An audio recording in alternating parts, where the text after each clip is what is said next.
அறிவாலயத்தில் கீழே ரெய்டு தயாளமால கைது பண்ணுவேன்னு இது பண்ணிட்டு இருக்காங்க. மேல குலாம் நபி ஆசாத்துக்கு உட்காந்துருக்காரு. என்னங்கிறாரு கலைஞர் 60 சீட்டு 60 எடுத்துக்கோண்டார் கொடுத்துட்டார். எலெக்ஷன் நடந்தது. சரத்குமார் இந்த மாதிரி ஆளுங்கன்னா இப்படிதாங்க மாட்டிட்டு முடிச்சாங்க. சரத்குமார் இப்படிதான் மிரட்டினார். 40 இடங்களில் நாங்கள் போட்டியிடுவோம், 40 இடத்து குறைஞ்சாக கட்சி விட்டு நான் விலகுவேன்னாரு. கொடுத்து விட்டாங்க. 40 பேரை தேடுறாரு. கட்சியில் உறுப்பினரே 40 பேர். திமுகவை ஒழிப்பேன்னு சொல்லாதவன் யாரு? 1949 இந்த திமுக ஆரம்பிச்சதுல இருந்து இன்னைக்கு வரையிலும் திமுக என்னுடைய முதல் விரோதி, அதை ஒழித்து விட்டுத்தான் மறுவேளை பார்ப்பேன்னு சொல்லாத ஒரு அரசியல் கட்சியை தமிழ்நாட்டில் காட்டு. மெஜாரிட்டி கிடைக்கல, தோத்தாரு. கலைஞரே தோத்தாரு. எதிர்கட்சியோ கூட வரல. விஜயகாந்த் வந்தார். கையோ காங்கிரஸ் என்னாச்சு? திமுக வந்துருச்சு. காங்கிரஸ் என்னாச்சு? இப்படி எல்லாம் ஏற்றி விட்டு தான் பாவம் அவங்க கழுதைக்கு முன்னாடி முள்ளையை கட்டி விட்ட மாதிரி பிடிக்கலாம் ஓடி ராஜ களத்துல இறங்க போறான். விஜய் அப்படியே சூறாவளியா வர போறாரு. பூலோகமே அவர் கையில வந்துடும். சந்திர மண்டலத்தில் இருக்கும், சூரிய மண்டலத்தில் இருக்கும் 9 கிரகங்கள், அது போக அண்ட சராசரங்களில் இருக்கும் பல கோடி நட்சத்திரங்கள், எல்லா இடத்திலையும் விஜய் ஆட்சி. காந்தராஜ் ஆதரவு. விரைவில் தமிழக வெற்றி கழகத்தில் காந்தராஜ் சார் அப்படின்னு காடு போடலாம். காந்தராஜ் கட்சியில் தமிழக வெற்றி கழகம் இணைகிறது.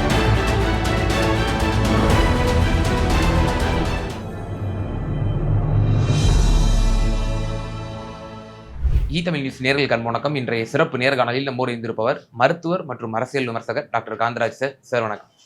தமிழக வெற்றி கழகத்தோடு காங்கிரஸ் கட்சி கூட்டணி சேர வேண்டும் என்ற ஒரு கருத்துப்பட காங்கிரஸ் கட்சியில் பல நிர்வாகிகள், பெரும்பான்மையான நிர்வாகிகள் அந்த மனநிலையோடு இருக்கிறார்கள். திராவிட முன்னேற்ற கழகத்தோடு நாம் கூட்டணியில் இருந்தால் இப்போ ஏற்கனவே பாருங்க, கழுதை தெரிஞ்சு கட்டெரும்பு ஆகிட்டு வர்றோம். 63 கொடுத்தாங்க 2011, 2016 41 கொடுத்தாங்க. கடந்த சட்டமன்ற தேர்தலில் 25 கொடுத்தாங்க. இப்போ 20 தான் கொடுப்பாங்க போல. இது வேலைக்காகாது. தமிழக வெற்றி கழகத்தோடு நம்ம போனோம்னா கேரளாவிலையும் நம்ம அவருக்கு ஒரு க்ரௌட் புல்லிங் கெப்பாசிட்டி இருக்குது. கேரளாவிலேயே அவர் பிரச்சாரத்துக்கு ஈடுபடுத்திக்கலாம். பாண்டிச்சேரியிலேயும் அவருக்கு க்ரௌட் புல்லிங் கெப்பாசிட்டி இருக்குது. தமிழ்நாடு 3 மாநிலத்தில் நம்ம வந்து ஆப்பிரிக்கா, அண்டார்டிகா, வட துருவம், Alaska, Soviet union, China, Tibet, Indonesia, இங்கெல்லாம் கூட தான் ஓட்டு. யார் வேணாங்கிறாங்க? குலாம் நபி ஆசாத் வந்து அதுதாங்க பண்ணாரு. கலைஞர் இருக்கும்போது அறிவாலயத்துல கீழே ரெய்டு. ஆமா, தயாளமால கைது பண்ணுவேன்னு இது பண்ணிட்டு இருக்காங்க. மேல குலாம் நபி ஆசாத்துக்கு உட்காந்துருக்காரு. என்னங்கிறாரு கலைஞர் 60 சீட்டு 60 எடுத்துக்கோண்டார். கொடுத்துட்டாங்க. எலெக்ஷன் நடந்தது. எத்தனை சீட்டு? 5 சீட்டு. 4 சரி, ஒரு 5 அன்னைக்கு போனவங்க தான்.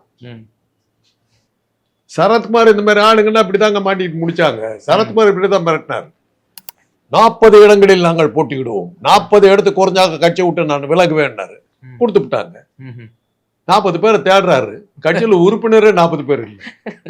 பேசாம சரண்டர் ஆயிட்டார். மக்கள் சமத்துவ கட்சி அதோட போச்சு. இப்படிப்பட்ட ஆட்கள் உங்களதான் இன்னைக்கு அந்த குலாம் நபி ஆசாத்தை கட்சி விட்டு ஓடி போயிட்டார். கேரளால காஷ்மீர்ல தனி கட்சி ஆரம்பிச்சுட்டு பிஜேபிக்கு போனாரு. அவங்க அக்செப்ட் பண்ணல. இப்ப தனி கட்சி ஆரம்பிச்சுட்டு சுட்டிக்கிட்டு இருக்காரு. அதுதான் நடந்தது. திமுகவை ஒழிப்பேன்னு சொல்லாதவன் யாரு?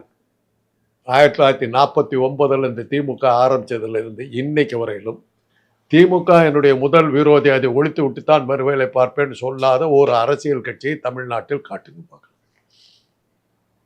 காமராஜர் சொல்லலையா? ராஜாஜி சொல்லலையா? எம்ஜிஆர் சொல்லலையா? ஜெயலலிதா சொல்லலையா? எல்லாம் எங்க? ஆனா காங்கிரஸ் கட்சி இல்லாமல் திராவிட முன்னேற்ற கழகத்திற்கு மெஜாரிட்டி கிடைக்காது. உங்களுக்கு அதை தாங்க காட்டினாங்க. மெஜாரிட்டி கிடைக்கல, தோத்தாரு. கலைஞரே தோத்தாரு. எதிர்கட்சியோ கூட வரல. விஜயகாந்த் வந்தாரு. கையோ காங்கிரஸ் என்னாச்சு? திமுக வந்துருச்சு. காங்கிரஸ் என்னாச்சு? இப்படி எல்லாம் ஏற்றி விட்டு தான் பாவம் அவங்க கழுதைக்கு முன்னாடி முள்ளையை கட்டி விட்ட மாதிரி பிடிக்கலாம் ஓடி முடிஞ்சு போன கதைங்க. தேசிய இயக்கங்கள் தமிழ்நாட்டில் கிடையாதுங்க. விந்திய மலைக்கு கீழே தேசிய இயக்கங்கள் கிடையாதுங்க. தெலுங்கானாவில் இல்லை, ஆந்திராவில் இல்லை, கேரளாவில் இல்லை, கர்நாடகாவில் இல்லை, தமிழ்நாட்டில் இல்லை, பாண்டிச்சேரியில் இல்லை. தேசிய இயக்கங்கள்லாம் விந்திய மலைக்கு மேலே தான், இங்கே கிடையாது. சும்மா இங்க வந்து உட்காந்துட்டு பேசிக்கிட்டு இருக்காரு. காங்கிரஸ் கட்சி நீங்க ரொம்ப அண்டர் எஸ்டிமேட் பண்ற மாதிரி இருக்கு. அவங்க சரிங்க, ஓவர் எஸ்டிமேட். அதான் தான் சொன்னேன். அப்படி சொன்னா உடனே என்னங்க இப்படி கிண்டல் பண்றீங்க? என்ன தான் சொன்னா, அவங்களுக்கு அலாஸ்காவில் சப்போர்ட் இருக்குது. தென் துருவத்துல பெங்குவின் பூரா அதுக்கு தான் ஓட்டு போடுவாங்க. அந்த பறவைகள்லாம் அதுக்கு தான் போடுவோம். எஸ்கிமோ இதுலயும் அவங்க தான் இருக்காங்க. அப்புறம் இந்தோனேஷியாவில் அவங்க தான் இருக்கிறாங்க. திபெத்தில் அவங்க தான் இருக்கிறாங்க. சைனாவில் அவங்க தான் இருக்கிறாங்க. கொரியாவில் அவங்க தான் இருக்கிறாங்க. எல்லாம் காங்கிரஸ் கட்சி தானே, நிற்க வேண்டியது தானே. அண்டர் எஸ்டிமேட் பண்ணல. இவ்வளவு ஊர்ல இவ்வளவு நாடுகள்ல அவங்க ஆட்சி இருக்குதுங்க.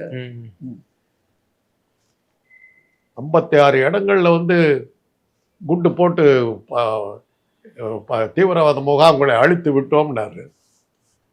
பாகிஸ்தான் கட்சி எந்த ஊர்ல இங்க அப்படின்னு, உங்க ஊர்ல தான் அப்படிங்களா? எங்க ஊர்லயே 56 இடத்துல போட்டீங்க அப்படின்னு பாகிஸ்தான் ஆச்சரியத்தோடு கேட்டுச்சு. அப்புறம் பார்த்தா அது மாதிரி ஒண்ணு நடந்த மாதிரியே தெரியல. அப்புறம் பார்த்தாக்கா பாகிஸ்தானுக்கு ஆதரவா அத்தனை நாடுகளும் வந்து பண உதவி பண்றது என்ன, நிதி உதவி கொடுக்கறது என்ன, ஒப்பந்தம் போடுறது என்ன, அங்கீகாரம் கொடுக்கறது என்ன. அதுக்கப்புறம் தான் பகல்காமில் வந்து பேக் ஃபயர் ஆயிடுச்சு. இதுதாங்க தேசிய கட்சிகளுடைய நிலைமை தமிழ்ல, இந்தியாவில் பொய்ய பேசிக்கிட்டு சுத்துறது.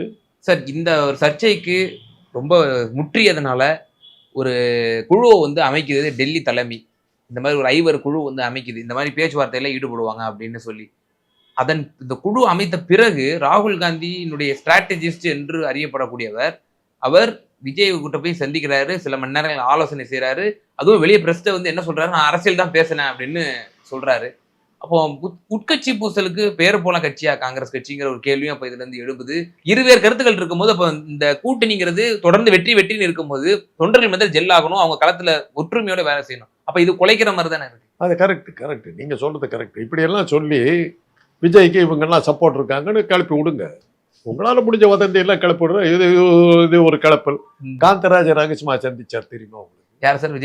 விஜயா. விஜய் வந்து, அண்ணா நீ இல்லைன்னா எப்படி கட்சி நடத்துவேன் அப்படின்னு கேட்டார். கவலையே படாது, என் பின்னால் 300 கோடி பேர் இருக்கிறார்கள்.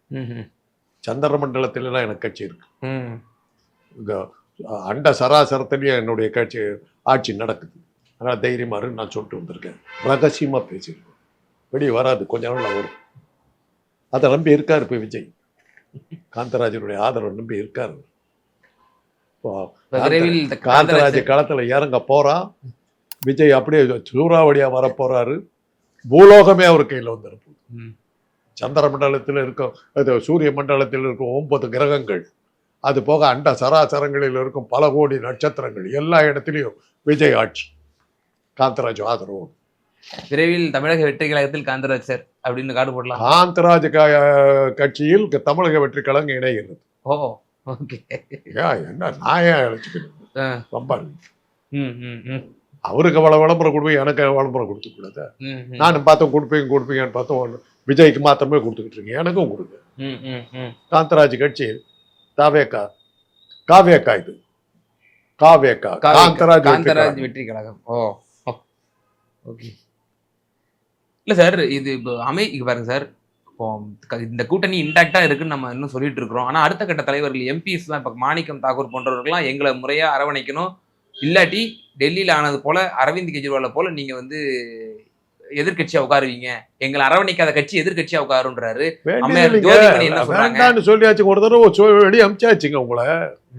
ஒன்னும் நடக்காம இருக்குல்ல.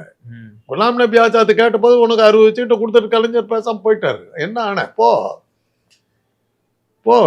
மாணிக் தாக்கூர் போ, பேரே இந்த ஊர் பேர் இல்லை. போய் நில்ல, யார் வேணாங்கிறா? என்னவோ உங்களை வந்து கஞ்சி கூப்பிட்டு நீ இருந்தா தான் ஆச்சுன்னு யாரா கேட்டாங்களா? இருக்கிறதா தான் இருக்கு, போறதா தான் போ. திராவிட இயக்கங்கள் வந்து அரசியல், திருமாவளவன் அழகா சொன்னாருங்க, நான் அரசியல்ல வந்து போட்டியிடுறதுக்கு முக்கிய காரணமே அதிகாரிகளை சந்திக்கிறதுக்கு எனக்கு ஒரு பதவி வேணும். அதுக்கு தான் ஒரு எம்எல்ஏவோ ஒரு எம்பியோ நான் அதுக்காக நிக்கிறேன் ஒழிய இந்த எம்எல்ஏ எம்பி பதவி எனக்கு தேவையே இல்லை. நான் போராடுறது பூரா சமூக அந்தஸ்துக்கு, சமூக நீதிக்கு தான் நான் போராடிட்டு இருக்கிறேன். அதிகாரிகளை சந்திக்கிறதுக்கு எனக்கு ஒரு அடையாளம் தேவைங்கிறதுக்கு தான் எம்எல்ஏ எம்பி பதவி. இந்த தேர்தலில் எனக்கு வெற்றி கிடைச்சா என்ன, கிடைக்கல எனக்கு, அதெல்லாம் என்னுடைய லட்சியம். அதே தான் திராவிட இயக்கம். பிற்படுத்தப்பட்ட மக்கள், பட்டியலெடுத்த மக்கள், ஜாதியில் பிற்படுத்தப்பட்டவர்கள், இப்படியெல்லாம் பல்வேறு வகையில் பிரித்து வச்சிருக்கிற இந்த தமிழ் இனத்தை வந்து தூக்கி விடுறதுக்கு தான் திராவிட இயக்கம் இருக்குதே ஒழிய இந்த அல்ப எம்எல்ஏ எம்பி போஸ்ட் இதுக்கு இந்த மாச சம்பளம் 300 ரூபாய்க்கு அலையிறதுக்கும் தனி பிளேனில் பறக்கிறதுக்கும் பெண்களோட ஜாலியாக உல்லாச வாழ்க்கை வாழ்றதுக்காக ஆரம்பிக்கப்பட்ட இயக்கம் இல்லை. அதனால் இது அரசியலில் வந்து பதவி இல்லைன்னாலும் திமுக இருந்தது. திமுக பல தடவை தோத்து இருக்குதுங்க. திரும்பி திமுக தான் இருக்குது. சொன்னவங்க காலம் போயாச்சு. எம்ஜிஆருக்கு நீங்க கொடுக்காத விளம்பரமா, இல்ல ஜெயலலிதாவுக்கு நீங்க கொடுக்காத விளம்பரமா? இன்னைக்கு அவங்க எல்லாம் எங்க, அவங்க கட்சி எங்க?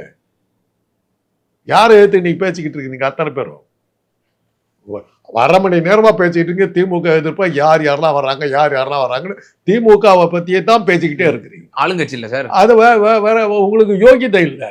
பேசுறதுக்கு வேற கட்சி பத்தி பேசுறதுக்கு உங்களுக்கு யோகிதை இல்லை. திமுக பத்தி போய் தான் பொழப்பு நடத்த வேண்டியது. புரியுது இல்ல?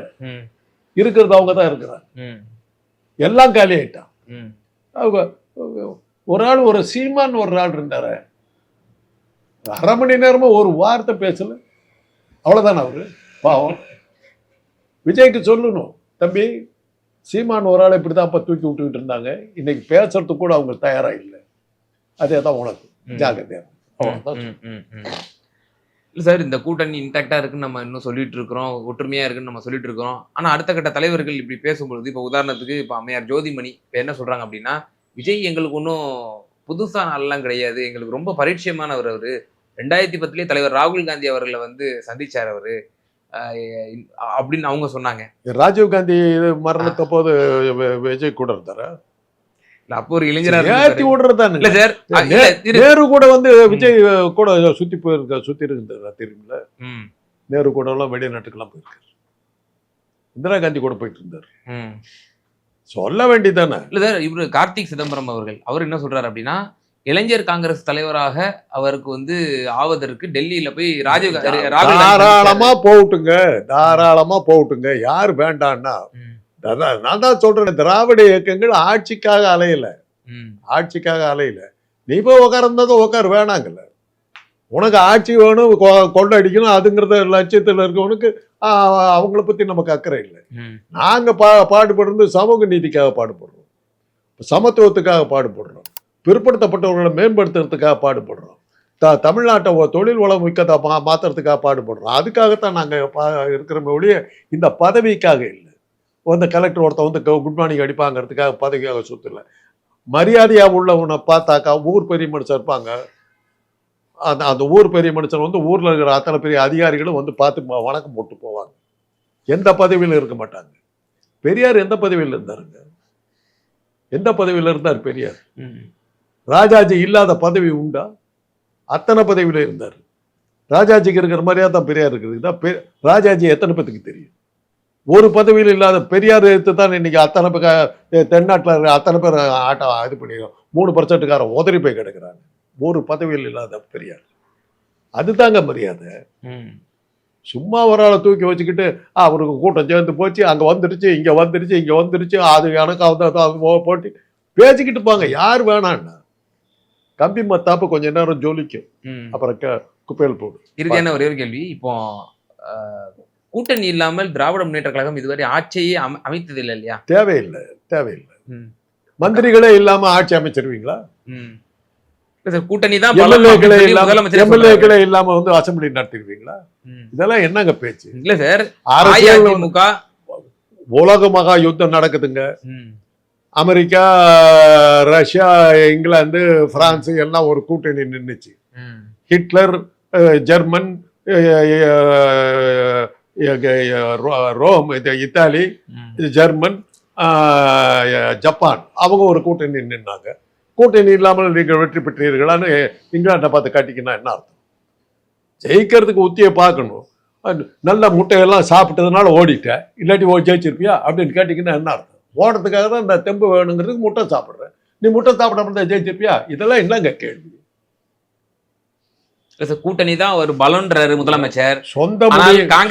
சொந்த முடி இருக்கிறவன் வச்சுக்கிட்டு பூ வச்சுக்கிட்டு போறான். உனக்கு ஜவுரி வைக்கிறதுக்கு கூட இல்லை, ஒழுக்கத்தால. அதுக்கு என்ன பண்றது?